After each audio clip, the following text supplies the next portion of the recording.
Bonjour tout le monde, c'est Nat, je suis ravie de vous retrouver pour une nouvelle guidance lunaire. Ça fait très longtemps que je n'ai pas fait de guidance lunaire. Donc voilà, je suis ravie de vous retrouver pour cette nouvelle lune en Sagittaire du 7 décembre 2018. Alors, j'ai tiré donc la carte qui correspond à cette nouvelle lune dans le Moonology Oracle Card de Yasmine Boland. Voilà, qui est un très très beau jeu que je n'ai pas encore eu l'occasion de présenter, mais ça viendra. Et voici donc cette magnifique carte avec déjà un très très beau message qui nous dit que la chance est de notre côté pour cette nouvelle lune en Sagittaire. Donc ça, c'est quelque chose qui fait déjà plaisir et qui est déjà très positif.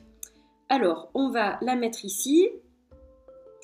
Alors, cette nouvelle lune, elle est particulière dans le sens où, évidemment, c'est un nouveau cycle qui démarre, mais c'est peut-être un petit peu différent parce que là, on est à la fin de l'année aussi. Et donc, dans ce nouveau cycle, on va être amené à bouger, à faire de nouvelles choses et à rattraper peut-être le temps perdu aussi avec les gens qu'on aime ou avec les choses qu'on aime et qui sont importantes pour nous. Voilà, si on n'a pas fait quelque chose depuis longtemps, eh bien on aura envie de le faire et on sera amené à le faire, ou si on n'a pas vu quelqu'un à qui on tient depuis longtemps, on aura envie de le voir et de faire des choses avec cette personne.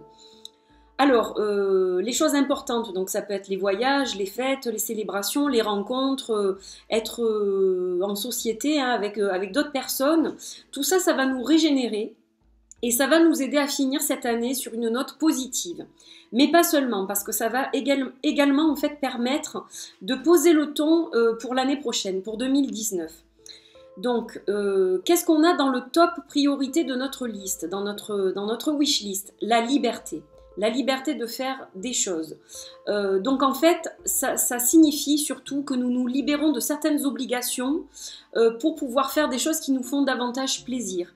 Ça nous permet de planter de nouvelles graines et d'injecter dans ces graines, eh bien, peut-être pour notre quotidien, pour le nouveau cycle qui démarre, un peu plus de fun, un peu plus de joie, de plaisir, et d'émettre aussi des intentions. Alors, pour nous, évidemment, pour notre famille, pour nos proches, les gens que nous aimons, nos amis, mais pas seulement. C'est aussi émettre des intentions positives envers l'univers et envers le monde en général, parce qu'aujourd'hui, il y a énormément de violence dans notre quotidien. Et ça émet des choses négatives, ça envoie des messages négatifs à l'univers. Et donc, au lieu d'être une période de joie et de fête, déjà que certains d'entre nous rencontrent de gros problèmes, des choses difficiles, c'est vrai que eh bien, ça rend les choses encore plus difficiles et plus moroses. Donc, si chacun d'entre nous peut émettre quelque chose de positif envers le monde, envers l'univers, peut-être que ça permettra de faire bouger aussi les choses progressivement. Voilà. Donc ça c'était pour l'énergie un petit peu globale de cette nouvelle lune en Sagittaire. Alors à présent on va passer au tirage. Donc pour le tirage, j'ai choisi de travailler avec le Fungjai Tarot, un magnifique tarot asiatique, thaïlandais exactement, qui a été créé par Ketsara Kuntong et Pradya Kyang Prakong. Voilà, magnifique tarot thaïlandais que vous connaissez pour certains puisque je l'ai présenté sur la chaîne. Et le magnifique Synchronicity, nouvel oracle de Cathy Nichols qui est juste superbe.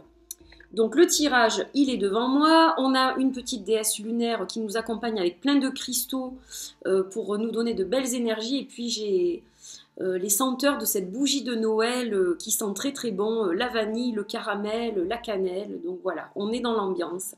Alors on va regarder les deux cartes de tarot tout d'abord. Donc qu'est-ce qu'on a? On a beaucoup d'émotions, le 7 de coupe et le 4 de coupe. Alors, on va commencer par la première carte, puisque je les ai mises inversées, mais en fait, la première carte qui a été sortie, c'est celle du 4 de coupe avec la grenouille.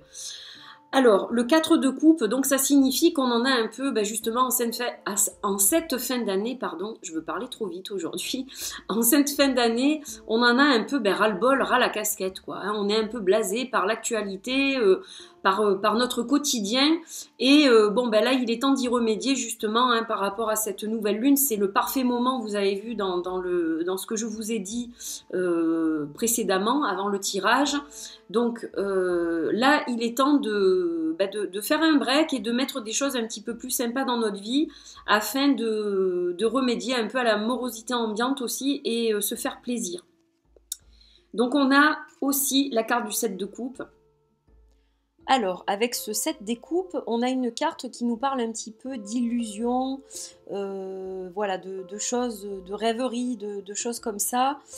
Donc c'est vrai que même si, comment dire, le fait d'avoir des moments de joie, de paix, ne dure qu'un temps parce que c'est le temps des fêtes et que c'est comme une illusion parce qu'on va retrouver nos soucis après, c'est quand même, cette carte, elle va quand même nous inviter justement à lâcher prise et à se laisser aller aux rêveries parce qu'on en a besoin. On a besoin aussi de, voilà, au bout d'un moment la coupe déborde, donc on va se laisser aller un petit peu, pour une fois, ça fera pas de mal. Voilà, il faut mettre quand même des choses un peu plus positives dans ce nouveau cycle, même si c'est un peu illusoire et que forcément le quotidien va nous rattraper à un moment donné, mais voilà, si on peut essayer d'avoir un petit peu de soleil dans l'ombre, eh bien ça fera quand même du bien à toutes et tous pendant ce laps de temps. Donc ça c'est plutôt pas mal quand même comme message. Et pour le Synchronicity, on a la carte de la créativité. Ah ben ça c'est génial. Avec un magnifique renard. Vous savez que j'adore les renards, je vais pas me répéter chaque fois. Et ce renard-là, eh bien, ma foi, il est positif parce que on voit qu'il est accompagné d'un arc-en-ciel. Hein. Donc en fait, ce renard, avec sa créativité, il va nous amener à voir les choses sous un autre angle et à visiter de nouveaux aspects, de nouvelles solutions qui peuvent nous être proposées pendant cette phase lunaire. Et donc explorer de nouvelles pistes. Le renard est un animal intelligent, qui analyse, qui voit les choses avec discernement. Et donc, ça va nous permettre justement d'être créatifs et de trouver peut-être des solutions auxquelles on n'avait pas pensé pour certains problèmes qu'on peut rencontrer. Donc voilà, il y a aussi une carte qui sort et qui nous parle de résoudre des problèmes, des soucis qu'on rencontre. Et ça permet justement de mettre un petit peu de baume au cœur et de retrouver une sérénité qu'on avait peut-être perdue ces derniers temps. Voilà pour cette guidance lunaire. Donc j'espère qu'elle vous inspire, j'espère qu'elle vous apporte de bonnes idées et qu'elle vous apporte un soutien pour ce moment particulier de nouveau cycle, hein, de lancement de nouveaux cycles. On plante de nouvelles graines. Donc voilà, j'espère vraiment que ce dernier cycle qui démarre... dernier cycle de l'année lunaire qui démarre le 7 décembre vous permettra d'avoir une fin d'année un peu paisible et un peu joyeuse aussi, quoi. Voilà, je vous souhaite le meilleur. Je vous envoie de gros bisous et merci d'avoir suivi cette guidance. À très bientôt. Bye bye.